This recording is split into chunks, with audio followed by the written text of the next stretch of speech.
जो आपको। नमस्कार, सबको प्रणाम।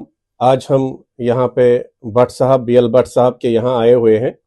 इनको हाल ही में 26 जनवरी को पद्मश्री अवार्ड से नवाजा गया, सम्मानित किया गया।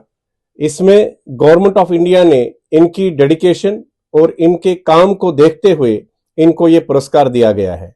हालांकि भट्ट साहब किसी नाम के मोहताज नहीं है, बहुत ही काम किया है उन्होंने। इनने यहाँ डायरेक्टर हॉर्टिकल्चर प्लानिंग मार्केटिंग से ये रिटायर होके फिर समाज सेवा में लग गए हैं।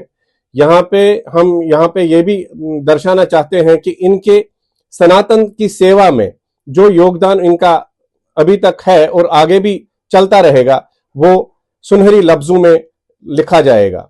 आज हम इन्हीं को सम्मानित करते हुए अपना भावनाएं, अपने थोड़ा सा अपने जो हम इनको आभार प्रकट करना चाहते हैं और गवर्नमेंट ऑफ इंडिया का भी आभार प्रकट करना चाहते हैं कि इन्होंने इनकी इस स्टेट एडमिनिस्ट्रेशन का भी आभार है जिन्होंने यहाँ पे इनका नाम रिकमेंड करने के बाद गवर्नमेंट ऑफ इंडिया ने इनको पद्मश्री के लिए पुरस्कारित किया। हम आज यहाँ पे इनको सम्मानित करते हुए, मैं विजयेश्वर देवस्थान ट्रस्ट से इनको सम्मानित करते हुए यहाँ पे आज इनके घर पे बिजब्यारा लेफ्टिनेंट गवर्नर मनोज सिन्हा साहब की आभारी है कि उन्होंने सनातन का ख्याल रखते हुए तो हमारे यहाँ पर हमारी कम्युनिटी को नवाजा है।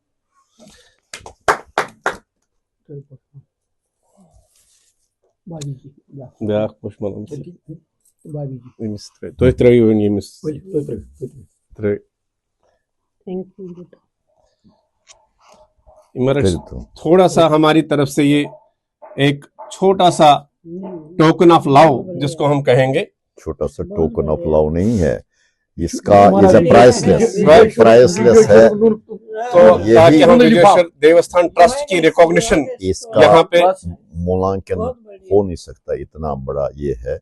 थैंक यू वेरी मच, बहुत बढ़िया। एक भट्ट साहब, आप थोड़ा सा हमें बता दीजिए, आज के दिन में आपने इतना सारा काम कर दिया है, आपका हम तो उनका वर्णन करते करते थक जाएंगे, किताबें भर जाएंगी, लेकिन वो वर्णन खत्म नहीं होंगे। आपका हमने देखा है कि आपने स्टेट लेवल पे जो ईमानदारी से काम किया है, अपने आप का मेटल आपने अपना प्रूव किया हुआ है स्टेट लेवल पे भी और नेशनल लेवल पे भी, और आज आपको वापस सनातन धर्म की सेवा करने में कैसा आनंद महसूस होता है, हम सनातनियों को ये बताना चाहते हैं। देखिए, अभी आपने सवाल डायरेक्ट पूछा, मैं दिल से आपको बताना चाहता हूं, जिस संस्था के साथ मैं जुड़ा हुआ हूं, विवेकानंद रॉक मेमोरियल विवेकानंद केंद्र कन्याकुमारी, उनका लक्ष्य है मैन मेकिंग नेशन बिल्डिंग। तो उसमें जो स्पिरिचुअली ओरिएंटेड हमारी सर्विस है, मीन्स हमने सेवा की, हमको भूल जाना है कि हमने सेवा की, छोड़ना है, आगे चलना है।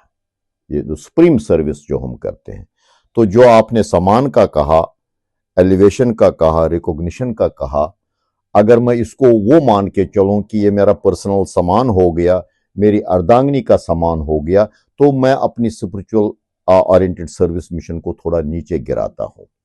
इसलिए, लेकिन सम्मान है, मिला है, मैं एक इंस्ट्रूमेंट हूं, मैं ये लेता हूं, मानता हूं ये सम्मान आ गया, लेकिन ये सम्मान मैं ले रहा हूं, समर्पित करता हूं विवेकानंद रॉक मेमोरियल विवेकानंद केंद्र कन्याकुमारी को, जिन्होंने मुझे इस काबिल समझा कि मैं कश्मीर में या JNK यूटी में या कहीं भी जो उनके मापदंड हैं ये सेवा के, उस पर मैं उतरूं, और नागडंडी के माध्यम से उन्होंने मुझे आदेश दे दिया सर्विस करने का।